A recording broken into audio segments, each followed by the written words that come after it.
আমরা বাংলাদেশে আরেকটা কোনো হাসিনা দেখতে চাই না। তারেক রহমানকে আমরা হাসিনা হয়ে উঠতে দেখতে চাই না। যত সহিংসতা হয়েছে তার ব্যাপারে এখন পর্যন্ত নির্বাচিত সরকার একটা টু শব্দ পর্যন্ত করেনি। আমাদের যে স্বরাষ্ট্রমন্ত্রী, আমাদের যে প্রধানমন্ত্রী, তারা আমাদেরকে ডিফাইন করে দেয় কোনটাকে মব বলা হবে এবং কোনটাকে আন্দোলন বলা হবে। দেখুন অবস্থা, আমরা যে একটা আন্দোলন করতে যাবো সেটাকে তারা মব বলে থামিয়ে দিবে। মানুষের যে গণতান্ত্রিক যে অধিকার, আন্দোলন করার অধিকার, বিচার পাওয়ার অধিকার, সেটাকে তারা মব বলে থামিয়ে দিতে চায়। আপনারা দেখেন গত 3-4 দিনে যতগুলো ধর্ষণ হয়েছে সবগুলোর ক্ষেত্রে কিন্তু একটা নির্দিষ্ট দলের, আরো স্পেসিফিক ভাবে বললে সরকারি দল বিএনপি সংশ্লিষ্টতা পাওয়া গিয়েছে। এই সংশ্লিষ্টতা পাওয়ার পরে আমরা যেরকম আগে দেখলাম ব্যক্তির দায় কোনো সংগঠন নিবে না, সেই ধরনের ভূমিকায় তারা আবার অবতীর্ণ হয়েছে।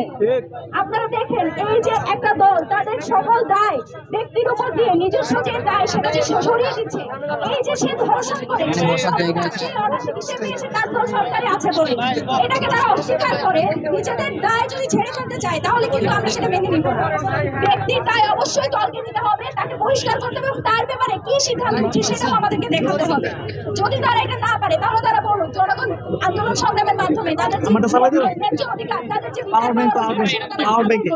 সেটাও তারা করতে দিবে না। মব বলে নাকি মব বলে আন্দোলন, যত ধরনের আন্দোলন সংগ্রাম সবগুলোকে তারা মব আখ্যা দিবে, কিন্তু নিজেরা যখন করবে সেটা হয়ে যায় বিক্ষোভ। এই যে শব্দের ফ্রেমিং গুলো করে তারা মানুষের যে ন্যায্য অধিকার, মানুষের যে বিচার পাওয়ার অধিকার, সেটাকে যদি তারা প্রতিহত করছে তাদেরকে বলতে চায়। আপনারা বিগত কয়েকদিন আগে একটা জিনিস দেখতে পেয়েছেন, যত ছোটখাটো ঘটনা সবকিছুর মধ্যে বিচার পাওয়ার জন্য, যে কোনো সমস্যার সমাধানের জন্য প্রধানমন্ত্রী হস্তক্ষেপের দরকার পড়ে। আমরা এই কালচার দেখতাম বিগত সময়ে, পৃথিবীতে যত যাই হয়ে যাক, যখন প্রধানমন্ত্রী হস্তক্ষেপ করেন তখন শুধুমাত্র সেই সমস্যার সমাধান পাওয়া যেত। হাসিনাকে হাসিনা বানিয়েছে কিন্তু এই কালচার। আমরা বাংলাদেশে আরেকটা কোনো হাসিনা দেখতে চাই না। তারেক রহমানকে আমরা হাসিনা হয়ে উঠতে দেখতে চাই না। এই ব্যাপারে তারেক রহমান কি সিদ্ধান্ত নিয়েছেন সেটা আমরা জানতে চাই এবং এই ব্যাপারে যতগুলো ধর্ষণ হয়েছে সেই ধর্ষণের ব্যাপারে জিরো টলারেন্স এই সরকার ঘোষণা করবে বলে আমরা তাদের উপর আশ্বাস রাখতে চাই, বিশ্বাস রাখতে চাই। ধন্যবাদ।